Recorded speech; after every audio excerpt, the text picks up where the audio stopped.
തൻ്റെ 2 പെൺമക്കളെയും മാറോട് ചേർത്ത് പിടിച്ച് ട്രെയിനിന് മുൻപിൽ കുത്തിയിരുന്ന് ജീവിതം അവസാനിപ്പിച്ച ഒരമ്മയെപ്പറ്റിയും ആ കുഞ്ഞുങ്ങളെപ്പറ്റിയുമുള്ള ചിന്ത. അത് കേട്ടാൽ ആരുടെ ഹൃദയമാണ് തകരാതിരിക്കുക? പക്ഷേ തകരാതിരിക്കുന്നവരുണ്ട്. ആ മരണത്തിലേക്ക് അവരെ തള്ളിവിട്ട ആ കുട്ടികളുടെ അച്ഛനും കുടുംബവും, ഒരു പക്ഷേ ആ അമ്മയുടെ കുടുംബവും അങ്ങനെ തന്നെയായിരിക്കണം.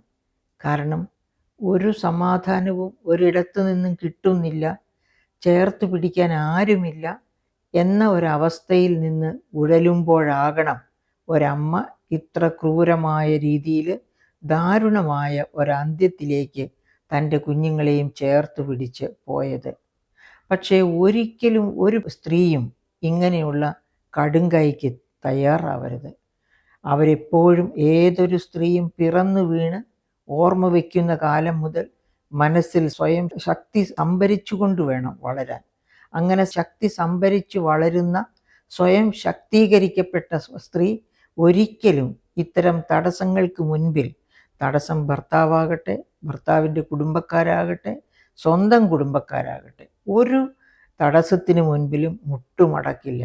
അവൾ തല ഉയർത്തിപ്പിടിച്ച് മുൻപോട്ട് തന്നെ പോകും. അങ്ങനെയുള്ള സ്ത്രീകളെയാണ് നമുക്ക് ആവശ്യം. അങ്ങനെയുള്ള സ്ത്രീകളെ പറ്റിയാണ് ആര് സംസാരിച്ചിട്ടുള്ളത്? ആർക്ക് നൊബേൽ പ്രൈസ് കിട്ടിയിട്ടുള്ളത്? അമർത്യ സെൻ. അമർത്യ സെന്നിന് നൊബേൽ പ്രൈസ് കിട്ടിയ പുസ്തകം അദ്ദേഹത്തിൻ്റെ ഡെവലപ്മെൻറ്റ് ഓഫ് ഫ്രീഡം, വികസനമാണ് സ്വാതന്ത്ര്യം. അതിന് നമുക്ക് അങ്ങനെ തർജ്ജമ ചെയ്യാം. വികസനമാണ് സ്വാതന്ത്ര്യം എന്ന അദ്ദേഹത്തിൻ്റെ മഹത് ഗ്രന്ഥത്തിനാണ് നൊബേൽ പ്രൈസ് കൊടുത്തത്. അതിനകത്ത് ആ പുസ്തകം മുഴുവനും നിങ്ങൾ വായിച്ചു നോക്കണം. വായിച്ചു നോക്കിയാൽ നിങ്ങൾക്ക് മനസ്സിലാകും സ്ത്രീകളുടെ ജീവിതത്തിലെ അവഗണനകളെ പറ്റി എത്ര സെൻസിറ്റീവായിട്ടാണ് നമ്മളോട് വിവരിക്കുന്നത്. ഒരു നോവൽ വായിക്കുന്നതിനേക്കാൾ കൂടുതൽ ജിജ്ഞാസയോടുകൂടി ഇനി എന്ത് പറയുന്നു, ഇനി എന്ത് പ്രതിവിധി എന്ന് വിചാരിച്ച് നമ്മൾ ആ ഗ്രന്ഥം വായിച്ച് മുൻപോട്ട് പോകും. അത്ര മനോഹരമായിട്ടാണ് സ്ത്രീകളെ പറ്റി അവരെ, അതായത് സ്ത്രീകളെ രണ്ടാം തരം പൗരന്മാരായി കാണുന്ന ഈ ലോകത്ത് സ്ത്രീകൾ അനുഭവിക്കേണ്ടി വരുന്ന നിരവധിയായ ക്രൂര പീഡനങ്ങളും അവഗണനകളും, അത് ഓരോന്നും നമ്മുടെ മനസ്സിലേക്ക്, അദ്ദേഹം അത് ഓരോന്നും നമ്മളെ ചൂണ്ടിക്കാണിക്കുന്നില്ല, പക്ഷെ അതിലേക്കുള്ള ചാലുകൾ, ഈ അവഗണനകളുടെ തിക്ത ഫലമായിട്ട് സ്ത്രീ അനുഭവിക്കേണ്ടി വരുന്ന ജീവിത ദുഃഖങ്ങൾ, ഇതൊക്കെയാണ് അദ്ദേഹം, ആ കടുത്ത അനീതികളൊക്കെയാണ് അദ്ദേഹം കൈ ചൂണ്ടുന്നത്. അത് കാണുമ്പോൾ നമുക്ക് മനസ്സിലാകും സ്ത്രീ എത്രയധികം വ്യഥകൾ അനുഭവിച്ചാണ് ഇവിടെ ജീവിക്കുന്നത്. ഞാൻ സെൻ എന്തു പറയുന്നു എന്നതിലേക്ക് വരുന്നതിന് മുൻപ് ഞാൻ ഈ പറയപ്പെട്ട ഈ 2 പെൺമക്കളെയും മാറോട് ചേർത്ത് ട്രെയിനിന് മുൻപിൽ വീണു മരിച്ച ആ അമ്മയെപ്പറ്റി ഞാനൊന്ന് ആലോചിച്ച് നോക്കുകയാണ്. ഞാൻ അങ്ങനെ ആലോചിച്ച് നോക്കുന്നു എന്ന് പറയുമ്പോൾ, ഒരു സ്ത്രീ എന്തുകൊണ്ടാണ് അവരും നല്ല ഒരു സുന്ദരിയായ സ്ത്രീ, അപ്പോൾ സൗന്ദര്യത്തിൻ്റെ കാര്യത്തിൽ അവരെ ആർക്കും പരിഹസിക്കാൻ ഒക്കില്ല. നീ കറുത്തിരിക്കുന്നു എന്നോ, നീ കാണാൻ കൊള്ളില്ലെന്നോ, കൂടെ കൊണ്ടുനടക്കാൻ കൊള്ളില്ലെന്നോ, അങ്ങനെയൊക്കെ സ്ത്രീകളോട് പറയുന്ന ഭർത്താക്കന്മാരും കുടുംബക്കാരും ഒക്കെ ഉണ്ട്. അങ്ങനെയൊന്നും ഇവരോട് പറഞ്ഞിരിക്കാൻ ഇടയില്ല. ആ കുട്ടികളാണെങ്കിലും അതുപോലെ നല്ല സുന്ദരികൾ എന്നല്ല, ഒരു ശാലീന സൗന്ദര്യമുള്ള കുട്ടികളായിരുന്നു. അവർ 3 പേരും ശാലീന സൗന്ദര്യമുള്ളവരായിരുന്നു. അപ്പോൾ അങ്ങനെയുള്ള ആ കുട്ടികളെ ചേർത്ത് പിടിച്ച് മരണത്തിലേക്ക് പോകണമെന്നുണ്ടെങ്കിൽ അത്രയേറെ ശക്തവും ക്രൂരവുമായ രീതിയിലുള്ള പീഡനങ്ങൾ ആ സ്ത്രീയുടെ മനസ്സിൽ തട്ടിയിട്ടുണ്ടാകണം. അത് ഭർതൃഗൃഹത്തിൽ നിന്ന് മാത്രമല്ല, സ്വന്തം ഗൃഹത്തിൽ നിന്നും അവർക്ക് ആശ്വാസം കിട്ടിക്കാണില്ല എന്ന് ഉറപ്പാണ്. അപ്പോൾ ഭർതൃഗൃഹത്തിലെ പീഡനങ്ങൾ, അതായത് ഈ പറയപ്പെട്ട എല്ലാവരെയും, സ്വന്തം പെറ്റമ്മ തൊട്ടുള്ള എല്ലാവരെയും ശിക്ഷിക്കണമെന്നാണ് എൻ്റെ അഭിപ്രായം. കാരണം ഇവരിൽ ആരിൽ നിന്നെങ്കിലും കരുണയുടെ ഒരു ഇത്തിരി മുത്തു പൊഴിഞ്ഞിരുന്നുവെങ്കിൽ ആ പാവം സ്ത്രീ അവരുടെ 2 കുഞ്ഞുങ്ങളെ അവർ പ്രസവിച്ച് ഇത്രയുമാക്കി 11ഉം 10ഉം വയസ്സ് വരെ വളർത്തിയ കുഞ്ഞുങ്ങളെ മാറോട് ചേർത്ത് പിടിച്ച് ജീവനറിവ്. അത് മാത്രവുമല്ല, 14 വയസ്സുള്ള എഡ്വിൻ എന്ന അവരുടെ മകനെ ഒറ്റയ്ക്കാക്കിയിട്ടാണ് അവർ പോയത്. അതിലും അവർക്ക് ദണ്ണം കാണും. അവൻ അടുത്തുണ്ടായിരുന്നെങ്കിൽ ഒരുപക്ഷെ അവനെയും കൂടി, പക്ഷെ 14 വയസ്സുള്ള അവൻ മരണത്തിലേക്ക് കൂടെ ചെല്ലാൻ കൂട്ടാക്കുകയില്ലായിരിക്കാം. അവനെ കൂടി അവർ ക്ഷണിച്ചേനെ, നിർബന്ധിച്ചേനെ. അത് പറ്റാത്തത് കൊണ്ട് ആ നൊമ്പരവും കൂടി പേറിയായിരിക്കണം അവർ മരണത്തിലേക്ക് പോയത്. അപ്പോൾ എനിക്ക് ഒരു സംശയം, നമ്മുടെ റെയിൽവേയെ പറ്റി എനിക്കൊരു സംശയമുണ്ട്. ലോക്കോ പൈലറ്റ്സ് ഒക്കെ ഇന്ത്യൻ റെയിൽവേയിൽ ലോക്കോ പൈലറ്റ്സിൻ്റെ വേക്കൻസീസ് ഒന്നും ഫില്ല് ചെയ്യാതെ കിടക്കുന്നത് കാരണം അവരൊക്കെ ഓവർ ടൈം വർക്ക് ചെയ്ത് ശമ്പളം കൂടുതലൊന്നും കിട്ടാതെ ഓവർ ടൈം വർക്ക് ചെയ്ത് കഷ്ടപ്പെടുകയാണ്. എങ്കിൽ പോലും ഈ റെയിൽവേയിൽ, അതായത് ഇവർ ട്രെയിനിൽ ഇങ്ങനെ ലൈനിൽ ഈ കുത്തിയിരിക്കുന്നത് കണ്ടിരുന്നു ലോക്കോ പൈലറ്റ്. അപ്പോൾ ഒരു എമർജൻസി അദ്ദേഹം ഫോൺ അടിച്ചു, അതൊക്കെ ചെയ്തു. ഹോൺ അടിക്കുന്നത് കൂടാതെ ഒരു എമർജൻസി ആയിട്ട് അവിടുത്തെ റെയിൽവേ പോലീസിനെയോ അല്ലെങ്കിൽ പ്രൊട്ടക്ഷൻ ഫോഴ്സിനെയോ ആരെയെങ്കിലും വിളിച്ച് ഇവരെ അവിടെ നിന്ന് മാറ്റുന്നതിനുള്ള തയ്യാറെടുപ്പുകൾ, അതിനേക്കാൾ ഉപരി ട്രെയിൻ തന്നെ നിർത്തുന്നതിനുള്ള തയ്യാറെടുപ്പുകൾ നടത്താമായിരുന്നില്ലേ? അങ്ങനെ എന്തുകൊണ്ട് നടത്തിയില്ല? അതുപോലെ തന്നെ ഞാൻ ആലോചിക്കുകയാണ്, ലോക്കോ പൈലറ്റിന് ദൂരത്തിലുള്ളവയെ പോലും കാണത്തക്ക രീതിയിലുള്ള സൂക്ഷ്മദർശിനികളോ പോലെയൊക്കെ ഉള്ളതൊന്നും കൊടുക്കാതെയാണോ വെച്ചിരിക്കുന്നത്? അതൊക്കെ അത്യാവശ്യമല്ലേ ലോക്കോ പൈലറ്റിനെ പോലെ ഉള്ള ഒരു ലോങ് ട്രിപ്പിൽ വളരെയധികം ആയാസകരമായ ജോലി ചെയ്യുന്ന ഒരാൾക്ക് എന്നും എനിക്ക് സംശയമുണ്ട്. നമ്മുടെ റെയിൽവേ ഈ ആർട്ടിഫിഷ്യൽ ഇൻ്റലിജൻസിൻ്റെ കാലത്തിലേക്കൊക്കെ കടന്നിട്ട് പോലും, അതായത് നമ്മുടെ ശാസ്ത്രം കടന്നിട്ട് പോലും നമ്മുടെ റെയിൽവേ എന്തുകൊണ്ട് പിന്നോട്ട് പോകുന്നു? ഇങ്ങനെ റെയിൽവേ ലൈനിൽ കുത്തിയിരിക്കുന്നവരെ കണ്ടു കഴിഞ്ഞാൽ അവരെ രക്ഷപ്പെടുത്താനുള്ള ഒരു സാധ്യതകളും ഇതുവരെ ലോകത്ത് ഉരുത്തിരിഞ്ഞു വന്നിട്ടില്ലേ? ഇല്ലെങ്കിൽ ഇവിടുത്തെ ശാസ്ത്രജ്ഞർ തന്നെ മൂണിൽ പോയെന്നോ ഇനി അവിടെ ചൊവ്വയിലേക്ക് പോകുന്നു എന്നോ അവിടെ കല്ല് നാട്ടിയെന്നോ അവിടെ ശിവപ്രതിഷ്ഠ നടത്തിയെന്നോ ഒക്കെ പറഞ്ഞിട്ട് ഒരു കാര്യവുമില്ല. ഇതുപോലെ ഒന്ന് സംഭവിച്ച ഒരു ലോക്കോ പൈലറ്റിൻ്റെ മുൻപിൽ പെടുമ്പോൾ, കണ്ടുമുട്ടുമ്പോൾ രക്ഷിക്കാൻ ഉള്ള ഒരു സൗകര്യം, അത് എമർജൻസി ആയിട്ട് രക്ഷിക്കാനുള്ള സാധ്യതകൾ ഉണ്ടോ, ഇല്ലെങ്കിൽ എങ്ങനെ വികസിപ്പിച്ചെടുക്കാം എന്ന് തീർച്ചയായിട്ടും ആലോചിക്കേണ്ട കാലം അതിക്രമിച്ചിരിക്കുകയാണ്. കാരണം നമ്മുടെ ഇന്ത്യയിൽ ഇനിയും ഈ റെയിൽവേ സിസ്റ്റം തന്നെ വളരെ വർഷങ്ങൾ നീണ്ടു നിൽക്കും യാത്രാ വാഹനമായിട്ട്. അപ്പോൾ ഇതുപോലെയുള്ള കണ്ടുപിടുത്തങ്ങൾ തീർച്ചയായിട്ടും നടത്തേണ്ടതാണ്. അത് റെയിൽവേ തീർച്ചയായിട്ടും കണക്കിലെടുക്കണമെന്ന് തന്നെയാണ് എൻ്റെ അഭ്യർത്ഥന. അപ്പോൾ ഇനി നമുക്ക് പോകാം, ആ കുടുംബത്തിലേക്ക് ഒന്ന് പോയി നോക്കാം.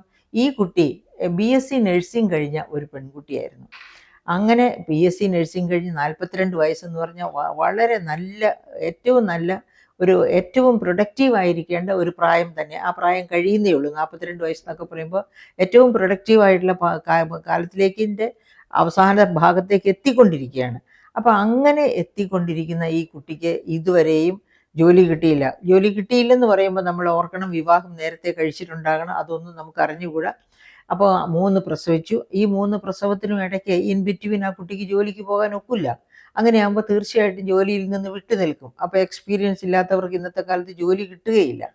അല്ലെങ്കിൽ ഈ BSc നഴ്സിംഗ് എന്ന് പറയുന്നത് ഇഷ്ടം പോലെ ജോലി സാധ്യതകൾ ഇന്ത്യക്കകത്തും ഇന്ത്യക്ക് വെളിയിലും ജോലി സാധ്യതകളുള്ള ഒരു കോഴ്സാണ്.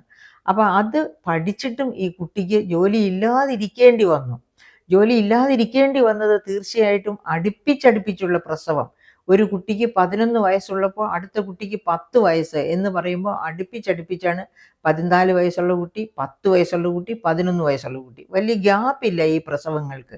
അങ്ങനെ പ്രസവത്തിന് ഗ്യാപ്പില്ലാതെ വന്നതുകൊണ്ട് തന്നെ അവർക്ക് ഇടവേള കിട്ടുകയോ ജോലിയിൽ തുടരാൻ അവസരം ലഭിക്കുകയോ ചെയ്തില്ല. അതായത് അവരുടെ സാധ്യതകളെയൊക്കെ തള്ളിക്കളഞ്ഞ്, അവരുടെ സാധ്യതകളെപ്പറ്റി ഒട്ടും ആലോചിക്കാതെ, അവരെപ്പറ്റി പരിഗണിക്കാതെ ആണ് ആ കുടുംബം മുന്നോട്ട് പോയത് എന്നതിൻ്റെ തെളിവുകളാണ് ഞാൻ ഈ നിരത്തുന്നത്.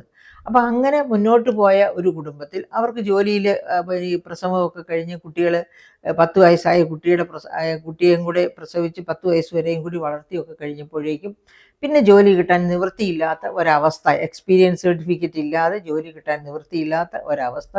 മാത്രവുമല്ല, അവർക്ക് തന്നെ എക്സ്പീരിയൻസ് ഇല്ലാത്തത് കൊണ്ട് തന്നെ ഒരു പുതിയ ജോലിയിലേക്ക് ചെന്നുപെട്ടാൽ പെട്ടെന്ന് കഴിവ് തെളിയിക്കാൻ പറ്റില്ല. എത്ര കഴിവുള്ള ആളാണെങ്കിലും കുറച്ച് ട്രെയിനിങ് പതുക്കെ മാത്രമേ അവർക്ക് അതിൻ്റെ പ്രാവീണ്യത്തിലേക്ക് എത്താൻ പറ്റുള്ളൂ.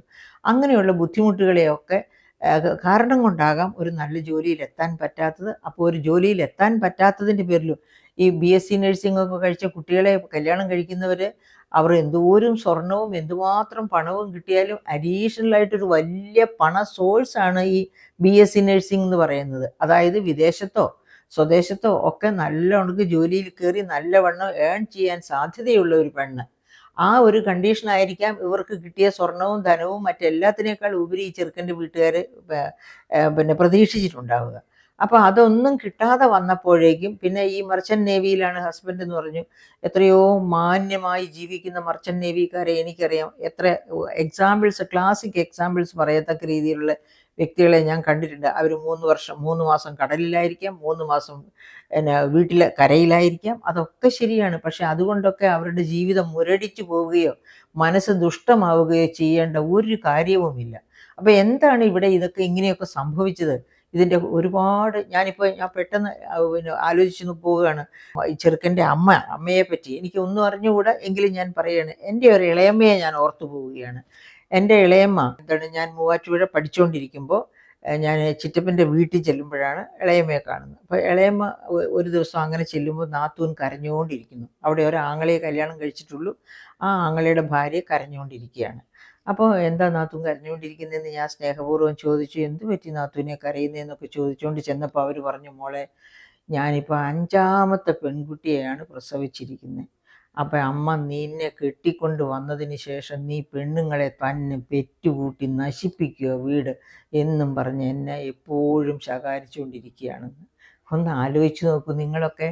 അപ്പം ഞാൻ ഇളയമ്മയോട് സ്നേഹത്തോടെ പറഞ്ഞു, എൻ്റെ പൊന്ന ഇളയമ്മേ, എന്തിനാ ഈ ചേച്ചിയെ ഇങ്ങനെ വഴക്ക് പറയുന്നത്? ചേച്ചിയുടെ പേര് ഞാൻ പറയാത്തത് മനഃപൂർവ്വമാണ് കേട്ടോ. ചേച്ചിയെ ഇങ്ങനെ വഴക്ക് പറയുന്നത് കുട്ടികളുണ്ടാകുമ്പോഴേ Y ക്രോമോസോമും X ക്രോമോസോമും കൂടെ ചേരുമ്പോഴാണ് കുഞ്ഞുണ്ടാകുന്നത്. ആ Y ക്രോമോസോമാണ് കുഞ്ഞാണോ പെണ്ണോ എന്ന് തീരുമാനിക്കേണ്ടത്. Y ക്രോമോസോം ആരുടെയാന്നല്ലേ? അത് പുരുഷൻ്റേതാണ്. അപ്പോൾ കുഞ്ഞാഞ്ഞ എന്ന് വെച്ചാൽ ഞാൻ ആങ്ങളെ കുഞ്ഞാഞ്ഞ എന്നാണ് വിളിക്കുന്നത്. കുഞ്ഞാഞ്ഞയുടെ ക്രോമോസോം അങ്ങനെ ആയിപ്പോയത് കൊണ്ടാണ് 5 പെൺകുട്ടികളുണ്ടായത്. നാത്തൂൻ്റെ ഒരു കുഴപ്പവുമില്ല. ഉടനെ എന്നെ ശകാരിച്ചുകൊണ്ട്, നിന്നോട് ആര് പറഞ്ഞു? നീ സാമ്പത്തിക ശാസ്ത്രമല്ലേ പഠിക്കുന്നത്, നിനക്ക് എങ്ങനെ അറിയാം ഏത് റോമാസോമാ കുഞ്ഞിനെ സൃഷ്ടിക്കുന്നത് എന്നൊക്കെ പറഞ്ഞ് എനിക്കിട്ട് ഒരു വഴക്ക്. ഞാൻ പിന്നെ ഒന്നും പറയാൻ നിന്നില്ല കേട്ടോ. ഞാൻ തിരിച്ചെൻ്റെ ഹോസ്റ്റലിലേക്ക് തന്നെ പോയി. പ്രിയ സുഹൃത്തുക്കളെ, ആ 5 പെൺകുട്ടികളും ഇപ്പോൾ അമേരിക്കയിൽ ഉന്നത നിലവാരം പുലർത്തുന്ന ഡോക്ടേഴ്സായി പ്രവർത്തിച്ചുകൊണ്ടിരിക്കുകയാണ്. അപ്പോൾ പെൺകുട്ടികളായി പോയതുകൊണ്ട് ആ നാത്തുവിനെ പരിഹസിച്ചതും വഴക്ക് പറഞ്ഞതും എന്ത് വലിയ അബദ്ധമായി പോയി എന്ന് ഒന്ന് ആലോചിച്ച് നോക്കൂ. സത്യത്തിൽ നിങ്ങൾക്ക്, എൻ്റെ സുഹൃത്തുക്കളെ, നിങ്ങൾക്ക് കേട്ടിട്ട് ചിരി വരുന്നില്ലേ? പെണ്ണിനെ പ്രസവിക്കുന്നത് പെണ്ണിൻ്റെ കുഴപ്പം കൊണ്ടാണോ? ആണിൻ്റെ Y ക്രോമോസോമാണ് കുഞ്ഞാണോ പെണ്ണോ എന്ന് തീരുമാനിക്കേണ്ടത് എന്ന് അറിയില്ലെങ്കിൽ അതൊക്കെ പറഞ്ഞു കൊടുക്കണം ഈ അമ്മമാരോട്.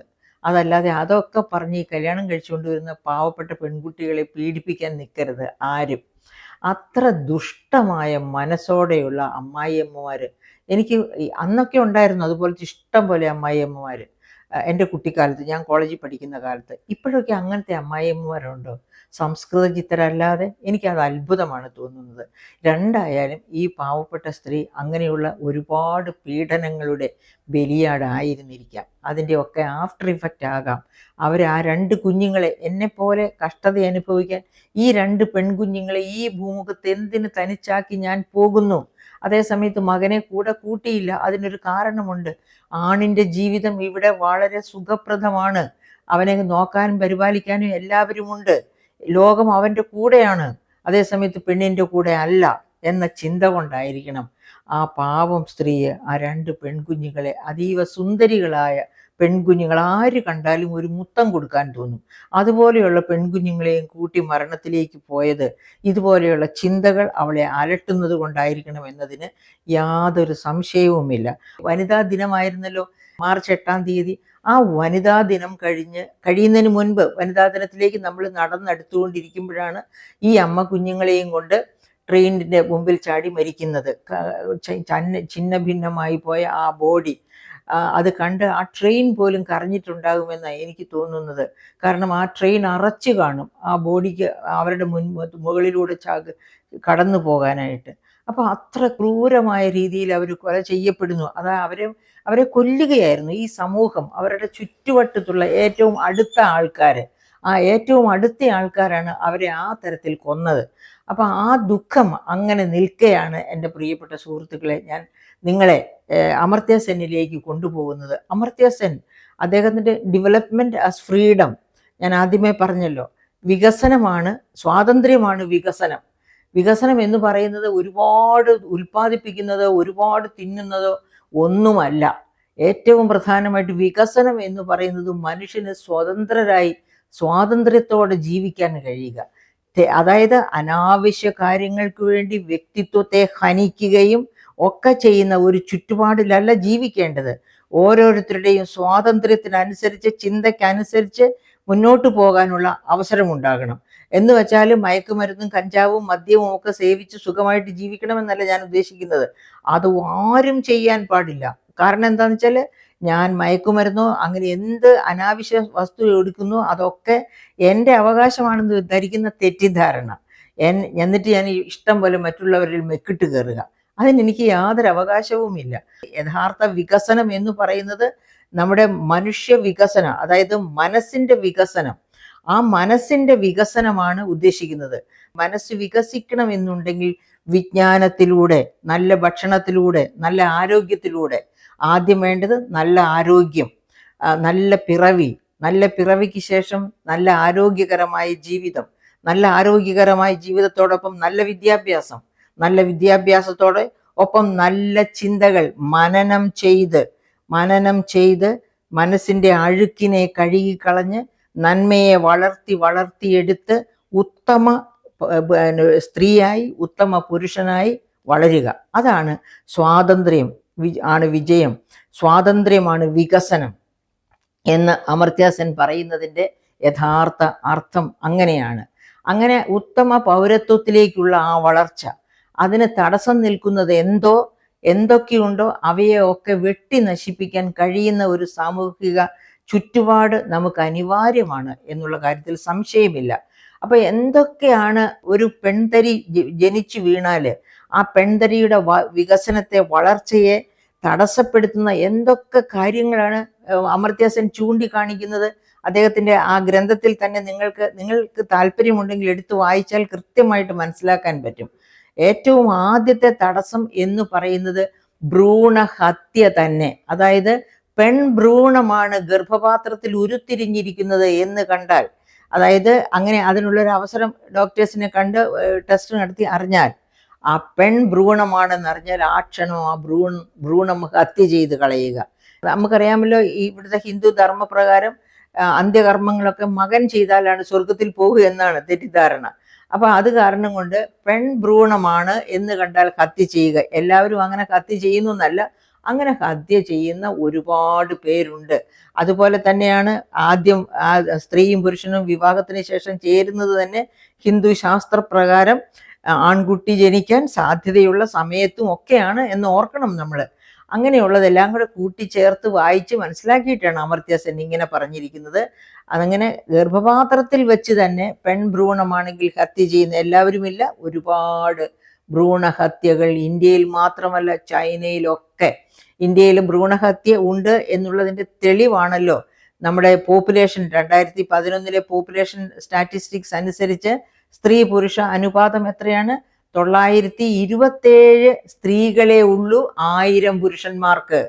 അതേസമയത്ത് കേരളം അങ്ങനെയല്ല കേട്ടോ. അത് നമുക്ക് പ്രത്യേകം എടുത്തു പറയണം. കേരളത്തിൽ എങ്ങനെയാണ്? 1000 പുരുഷന്മാർക്ക് 1084 സ്ത്രീകൾ. എന്ന് വെച്ചാൽ കേരളത്തിലെ സ്ത്രീകളാണ് പുരുഷന്മാരെക്കാൾ കൂടുതൽ എന്ന് വെച്ച് ഇവിടെ ഒട്ടും ഭ്രൂണഹത്യ ഇല്ല എന്ന് വിചാരിക്കേണ്ട. ഭ്രൂണഹത്യ ഉണ്ട്, അത് ഞാനിപ്പോൾ എക്സ്പ്ലെയിൻ ചെയ്യുന്നില്ല. വളരെ കുറച്ച് മറ്റ് നമ്മുടെ അയൽ സംസ്ഥാനങ്ങളുമായോ ഓൾ ഇന്ത്യ തലത്തിലോ ഉള്ളത്ര പെൺഭ്രൂണഹത്യ കേരളത്തിലില്ല. പക്ഷെ കേരളത്തിലും പെൺഭ്രൂണഹത്യ ഉണ്ട്. അപ്പം ഇങ്ങനെ അമർത്യ സെൻ എന്താണ് പറയുന്നത്? ഈ ഭ്രൂണഹത്യയുടെ ആണ് ഒന്നാമത്തെ, അതായത് സ്ത്രീ വിവേചനം. പെൺകുഞ്ഞാണെങ്കിൽ വേണ്ട, ആൺകുഞ്ഞാണെങ്കിൽ മതി എന്ന് വിചാരിച്ച് ഭ്രൂണഹത്യ ചെയ്യുന്നു. അതിനെതിരായിട്ട് ഒരുപാട് പ്രചരണങ്ങളുണ്ട്. പെൺഭ്രൂണഹത്യയാണെങ്കിൽ ടെർമിനേറ്റ് ചെയ്ത് കളയാൻ പാടില്ല എന്ന നിയമവുമുണ്ട് ഇന്ത്യയിൽ. പക്ഷേ അതൊന്നും അറിയാതെ കൂട്ടുനിൽക്കുന്ന സ്വകാര്യ ആശുപത്രികളും, അങ്ങനെ സ്വകാര്യ ആശുപത്രികളിൽ പോയി MTP ചെയ്യുന്ന സ്ത്രീകളുണ്ടെന്ന് വെച്ചാൽ അവരുടെ ഭർത്താവിൻ്റെ നിർബന്ധപ്രകാരമായിരിക്കും. അതല്ലാതെ സ്ത്രീകൾ സ്വമേധയാ പെൺകുഞ്ഞാണെങ്കിൽ കൊന്നുകളയാമെന്ന് വിചാരിക്കുമോ എന്ന് എനിക്കറിഞ്ഞുകൂടാ. പക്ഷേ ഇന്ത്യയിലെ സാഹചര്യങ്ങളൊക്കെ അനുസരിച്ച് നോക്കുമ്പോൾ പലപ്പോഴും സ്ത്രീകൾക്ക് തോന്നും, ഒരു പെൺകുഞ്ഞിനെ ഇങ്ങനെ എന്തിനാണ് കഷ്ടപ്പെടാൻ വേണ്ടി പ്രസവിച്ച് വിടുന്നത് എന്ന് സ്ത്രീകൾ വിചാരിച്ചാൽ അതിൽ വലിയ തെറ്റൊന്നുമില്ല കേട്ടോ. അപ്പം അങ്ങനെ ഒന്നാമത്തെ കാരണം അതാണ്. രണ്ടാമത്തെ കാരണം, ഇനി പെൺഭ്രൂണം അതിനെ നശിപ്പിച്ചില്ല, അത് ജനിക്കുന്നു എന്നിരിക്കട്ടെ, 10 മാസം അമ്മയുടെ ഉദരത്തിൽ കിടന്ന് ജനിച്ചു കഴിഞ്ഞാലോ ആദ്യത്തെ 5 വർഷത്തേക്ക് അമ്മയുടെ പാലും ആ പാലിന് കിട്ടുന്ന പിന്നെ പോഷണങ്ങൾ, അതായത് അമ്മ കഴിക്കുന്ന പോഷണങ്ങൾ, പിന്നെ അതുകൂടാതെ കൊച്ചിന് അഡീഷണലായിട്ട് കൊടുക്കുന്ന പോഷണങ്ങൾ, അതാണ് കൊച്ചിൻ്റെ ബുദ്ധിശക്തിയെയും ആരോഗ്യത്തെയും ഒക്കെ നന്നായിട്ട് വാർത്തെടുക്കുന്നത്. അവിടെ ആൺകുഞ്ഞാണെങ്കിൽ എല്ലാം പക്ക, പെൺകുഞ്ഞാണെങ്കിൽ പോഷണ ദരിദ്രമായ കുട്ടിക്കാലമായിരിക്കും ആദ്യത്തെ 5 വർഷം ആ കുഞ്ഞിന് കിട്ടുക. അതാണ് അമർത്യ സെൻ ചൂണ്ടിക്കാണിക്കുന്ന രണ്ടാമത്തെ വിവേചനം. ഇനി മൂന്നാമത്തെ വിവേചനമോ, മൂലധന വിന്യാസം. ആൺകുഞ്ഞാണെങ്കിൽ അവനെ എല്ലാ കിൻഡർഗാർട്ടൻ മുതൽ ട്യൂഷന് വിടാമോ, എന്തൊക്കെ കാര്യങ്ങളൊക്കെ ചെയ്യാം, എന്തൊക്കെ വൈവിധ്യമാർന്ന കോഴ്സുകൾ അവന് കൊടുക്കാം, ആ തരത്തിൽ അവനെ ട്രെയിൻ ചെയ്ത് അവൻ്റെ പേഴ്സണാലിറ്റി വർദ്ധിപ്പിക്കാനുള്ള ശ്രമം. പെൺകുഞ്ഞാണെങ്കിലോ, പെണ്ണല്ലേ, ആർക്കെങ്കിലും കെട്ടിച്ചു കൊടുക്കേണ്ടതല്ലേ എന്ന് പറഞ്ഞ് മോശപ്പെട്ട ആഹാരം, അതുപോലെ തന്നെ മോശപ്പെട്ട വിദ്യാഭ്യാസ, അതിനി പഠിച്ച് 10ാം ക്ലാസ് ഒക്കെ കഴിഞ്ഞു കഴിഞ്ഞാൽ നിങ്ങൾക്ക് തന്നെ അറിയാവുന്നതാണ്, പല കുടുംബങ്ങളിലും ആൺകുഞ്ഞിന് വേണ്ടി എൻജിനീയറിങ്ങിനോ മെഡിസിനോ ഒക്കെ വിടാൻ വേണ്ടി വസ്തു വിറ്റോ അല്ലെങ്കിൽ അസറ്റ്സ് വിറ്റോ ഒക്കെ പണം ഉണ്ടാക്കി എത്ര കൊടുത്തും വിടും. അതേസമയത്ത് പെൺകുട്ടികളെ ആർട്സ് ആൻഡ് സയൻസ് കോളേജുകളിൽ BA BSc ഒക്കെ പഠിക്കാൻ വിടും. ഇത് CDSൽ ഒരു പഠനം നടത്തി, ആ പഠനത്തിൽ കണ്ടതാണ് 66% ആൺകുട്ടികളും മെഡിസിൻ എൻജിനീയറിംഗ് വിഭാഗങ്ങൾക്ക് പോകുമ്പോൾ അത്ര തന്നെ പെൺകുട്ടികൾ ആർട്സ് ആൻഡ് സയൻസ് കോളേജുകളിലാണ് പഠിക്കുന്നതെന്ന്. അപ്പോൾ അതൊക്കെ ആ തരത്തിലുള്ള വിവേചനത്തെ പറ്റിയാണ് അമർത്യ സെൻ നാലാമത് പറയുന്നത്. ഇനി അഞ്ചാമതോ, പെൺകുട്ടിയും ആൺകുട്ടിയും പഠിച്ചു രണ്ടുപേരും എൻജിനീയറായിട്ട് വന്നാലും പല തസ്തികകൾക്കും അപ്ലൈ ചെയ്യുമ്പോൾ പെണ്ണിന് പാടില്ല. അക്കാര്യം രാത്രിയിൽ ഡ്യൂട്ടി ഉണ്ടായിരിക്കും, അല്ലെങ്കിൽ എന്തെങ്കിലുമൊക്കെ കാരണം പറഞ്ഞ് പെണ്ണുങ്ങൾക്ക് നോ എൻട്രി ആയിരിക്കും, അതായത് തൊഴിൽ നിഷേധിക്കപ്പെടുന്നു പല മേഖലകളിലും. ഇനി അടുത്തതോ, ഒരു തൊഴിൽ കിട്ടിയാൽ തന്നെ, ഒരേ തൊഴിൽ തന്നെ കിട്ടിയാൽ, ഇപ്പം IT സെക്ടറിലോ കോളേജിലോ ഒന്നും അല്ല ഞാൻ ഉദ്ദേശിക്കുന്നത്, അങ്ങനെ അല്ലാത്ത പല മേഖലകളിലും ആണിന് ഒരു ശമ്പളം, ഉയർന്ന ശമ്പളം, പെണ്ണിന് ചെറിയ ശമ്പളം. അത് കാർഷിക മേഖല മുതലേ അങ്ങനെയാണ്. അങ്ങനെ സമസ്ത മേഖലകളിലും വിവേചനം അനുഭവിക്കുന്നവരാണ് സ്ത്രീകൾ. അങ്ങനെ വിവേചനം അനുഭവിക്കുന്ന സ്ത്രീകൾ ആണ് അവസാനം അവരുടെ മനസ്സ് മടുത്ത് അവർ വികസനത്തെ പറ്റിയോ സ്വാതന്ത്ര്യത്തെ പറ്റിയോ, എന്നുവെച്ചാൽ സ്ത്രീയുടെ സ്വാതന്ത്ര്യം എന്ന് പറയുന്നത് എപ്പോഴും പേപ്പറിൽ മാത്രം എഴുതി പിടിക്കുന്നതാണ്. രാവിലെ 4 മണിക്ക് തുടങ്ങുന്ന ഒരു ദിവസമായിരിക്കും ഒരു സ്ത്രീയുടെ. ഒരു സാധാരണ കുടുംബിനി, അവർ ജോലിക്കും കൂടെ, അവരൊരു ഉദ്യോഗസ്ഥ കൂടെയാണെങ്കിൽ 4 മണിക്ക് തുടങ്ങുന്ന ജീവിതം 12 മണിക്കായിരിക്കും അവസാനിക്കുന്നത്, രാത്രി 12 മണിക്ക്. അതുവരെ 10-18 മണിക്കൂർ അതിലധികമോ അവർ ജോലി ചെയ്യേണ്ടി വരും. അങ്ങനെ ജോലി ചെയ്ത് വന്നാൽ പോലും പിന്നെയും അവൾക്ക് കേൾക്കേണ്ടി വരുന്നത് പഴികളായിരിക്കും, എല്ലാ ഭാഗത്തു നിന്നുള്ള കുറ്റപ്പെടുത്തലുകളായിരിക്കും. ഓരോരുത്തർക്കും ചെയ്യേണ്ടിയിരുന്നത് പലതും ചെയ്തു കൊടുത്തില്ല എന്ന കുറ്റപ്പെടുത്തലുകളായിരിക്കും. അങ്ങനെ വിശ്രമമില്ലാതെ ജോലി ചെയ്യുന്ന സ്ത്രീകളാണ് ലോകത്തുള്ളത് എന്നതുകൊണ്ടാണ് UN വിമൻ പറഞ്ഞത്. അതായത് യുണൈറ്റഡ് നേഷൻസിനെ UN വിമൻ എന്ന ഒരു വിഭാഗം തന്നെ ഫോം ചെയ്യുന്നത് സ്ത്രീകളെ ശാക്തീകരിക്കാൻ വേണ്ടിയാണ്. അപ്പം ഇതൊക്കെ മനസ്സിലോർത്തുകൊണ്ട് നമുക്ക് ആ സ്വന്തം പെൺകുഞ്ഞുങ്ങളെ മാറോട് ചേർത്ത് ആത്മഹത്യ ചെയ്ത അമ്മയോട് ഒത്ത് ഇങ്ങനെ ഇനി ഒരിക്കലും ആർക്കും സംഭവിക്കരുത് എന്നോർത്ത്, നിങ്ങൾക്കൊരു മരുമകൾ ഉണ്ടെങ്കിൽ, നിങ്ങൾക്കൊരു മകൾ ഉണ്ടെങ്കിൽ, ആ മകൾക്ക്, ആ മരുമകൾക്ക് സ്വന്തം കുഞ്ഞിനെ മാറോട് ചേർത്ത് സൂയിസൈഡ് ചെയ്യേണ്ട ഒരു അവസ്ഥ ഉണ്ടാക്കുകയില്ല എന്ന് പ്രതിജ്ഞയെടുത്ത് മുന്നേറുവാൻ കഴിയണം. അതുപോലെ തന്നെ എനിക്ക് പറയാനുള്ളത് എല്ലാ മതവിഭാഗക്കാരോടുമാണ് പറയാറുള്ളത്. നോക്കൂ, ഇന്ത്യയിലെ 28 കോടിയിലധികം ദാരിദ്ര്യരേഖയ്ക്ക് താഴെ കഴിയുന്നവര് ഉണ്ട്. 28 കോടിയിലധികം പേര് ദാരിദ്ര്യരേഖയ്ക്ക് താഴെ കഴിയുന്നവരാണ്. നമ്മുടെ തിരുപ്പതിയിലെ ഭണ്ഡാരത്തിലിരിക്കുന്ന സ്വർണം, ശ്രീ പത്മനാഭ സ്വാമി ക്ഷേത്രത്തിലെ ഭണ്ഡാരത്തിലിരിക്കുന്ന സ്വർണം, എന്നാണ് നമ്മുടെ ഭഗവാനും ഭഗവതിയും വന്ന് ആ സ്വർണമെല്ലാം സ്വർഗത്തിലേക്ക് കൊണ്ടുപോകുമെന്ന് നിങ്ങൾ വിചാരിക്കുന്നത്? എന്തുകൊണ്ടാണ് നിയമം ഉണ്ടാക്കി ആ സ്വർണവും അത് പാവപ്പെട്ടവരുടെ വളർച്ചയ്ക്ക് വേണ്ടി, അതിദരിദ്രരുടെ ദാരിദ്ര്യം ഇല്ലാതെയാക്കുന്നതിന് വേണ്ടി, ഈ രാഷ്ട്രത്തിന്റെ വികസനത്തിന് വേണ്ടി അതെന്തുകൊണ്ട് ഉപയോഗിക്കാൻ പറ്റുന്നില്ല? അതുപോലെ ഞാൻ ചോദിക്കുകയാണ് നമ്മുടെ മറ്റു മതപണ്ഡിതന്മാരോട്, ക്രിസ്ത്യൻ ചർച്ച്, ക്രിസ്ത്യൻ സഭകൾ ആഗ്രഹിച്ചാൽ ക്രിസ്ത്യാനികളുടെ എങ്കിലും, എല്ലാ മതവിഭാഗക്കാരുടെയെന്ന് ഞാൻ പറയുന്നില്ല, ക്രിസ്ത്യാനികളുടെ എങ്കിലും ദാരിദ്ര്യമില്ലായ്മ ചെയ്തുകൂടെ? ഒരു സെന്റർ, ഒരു പ്രധാനപ്പെട്ട, ഇപ്പൊ നമുക്ക് വനിതാ കമ്മീഷനുണ്ട്, വനിതാ കമ്മീഷൻ ഇതൊക്കെ കേൾക്കുമ്പോൾ ഒരക്ഷരം മിണ്ടുന്നില്ല. എന്താണ് അവരുടെ പ്രതികരണം എന്ന് ഞാൻ അത്ഭുതം കൂറിപ്പോവുകയാണ്. അവരെ വനിതാ കമ്മീഷൻ എന്തിനാണ് ഫോം ചെയ്തിരിക്കുന്നത്? ഇതുപോലെ ഇൻജസ്റ്റിസ് അനുഭവിച്ചുകൊണ്ട് ജീവിതം കളഞ്ഞു കളയാം എന്ന് കരുതുന്നവരെ കണ്ടെത്തി അവർക്ക് വേണ്ടി, അതായത് അവർക്കൊരു അഭയകേന്ദ്രമാകുമെന്നുണ്ടെങ്കിൽ ഇത്തരം സ്ത്രീകളൊക്കെ ആ വനിതാ കമ്മീഷനിലെ അഭയം പ്രാപിക്കുമായിരുന്നു. പക്ഷേ ഒരു അഭയമാവുകയില്ല എന്നുറപ്പുള്ളത് കൊണ്ടാണ് ഇത്തരക്കാർ അങ്ങോട്ട് ചെല്ലാത്തത്. അപ്പൊ അത് അങ്ങനെ വനിതാ കമ്മീഷന്റെ കാര്യം അങ്ങനെ. ഇനി ക്രിസ്ത്യൻ ചർച്ചസിന്റെ കാര്യം, ക്രിസ്ത്യൻ ചേർച്ചസ് അവരെ എല്ലാ ചർച്ചുകളും കൂടിയിട്ട് ഒരഭയ കേന്ദ്രം, അതായത് ദുരിതം അനുഭവിക്കുന്ന സ്ത്രീകൾക്ക് മാത്രം ആയിട്ടൊരു അഭയ കേന്ദ്രം തുടങ്ങി ആ അഭയ കേന്ദ്രത്തിൽ അവർക്ക് വേണ്ട അഡ്വൈസ് കൊടുക്കുക, അവർക്ക് തൊഴിലിനുള്ള പരിശീലനം കൊടുക്കുക, അവരുടെ കുട്ടികളെ പരിപാലിക്കുന്നതിന് വേണ്ട സഹായം ചെയ്തു കൊടുക്കുക. അങ്ങനെ എന്തെല്ലാം കാര്യങ്ങൾ ക്രിസ്ത്യൻ ചേർച്ചസ് വിചാരിച്ചാൽ പറ്റും. അതൊന്നും ചെയ്യാതെ എന്തിനാണ് ഈ സഭകളൊക്കെ ഞങ്ങൾ യേശു ക്രിസ്തുവിനെ പിൻപറ്റുന്നു എന്നും യേശു ക്രിസ്തുവിനെ ഞങ്ങളുടെ ശിരസിൽ ആവഹിച്ചു കൊണ്ടു നടക്കുന്നു എന്നും പറയുന്നത്? ആരെ ബോധ്യപ്പെടുത്താനാണ്? ആരെ വിഡ്ഢികളാക്കാനാണ്?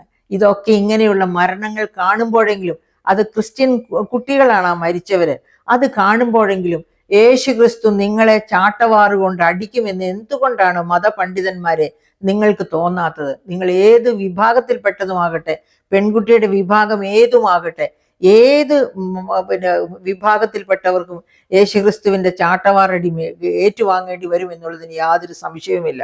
ഇനി നമ്മൾ ഇസ്ലാം മതത്തിലേക്ക് വരിക. ഇസ്ലാം മതത്തിലും സ്ത്രീകൾ ഒരുപാട് ഒരുപാട് ഒരുപാട് പീഡിപ്പിക്കപ്പെടുന്നുണ്ട്. കാരണം അവരുടെ കേരളത്തിലെ പോലെയല്ല, ഇന്ത്യയിൽ തന്നെ സ്ത്രീകൾക്ക് വിദ്യാഭ്യാസം നിഷേധിക്കപ്പെടുന്നുണ്ട് വലിയ പരിധി വരെ. അതുപോലെ എല്ലാത്തരം സ്വാതന്ത്ര്യവും ഹനിക്കപ്പെടുന്നുണ്ട്.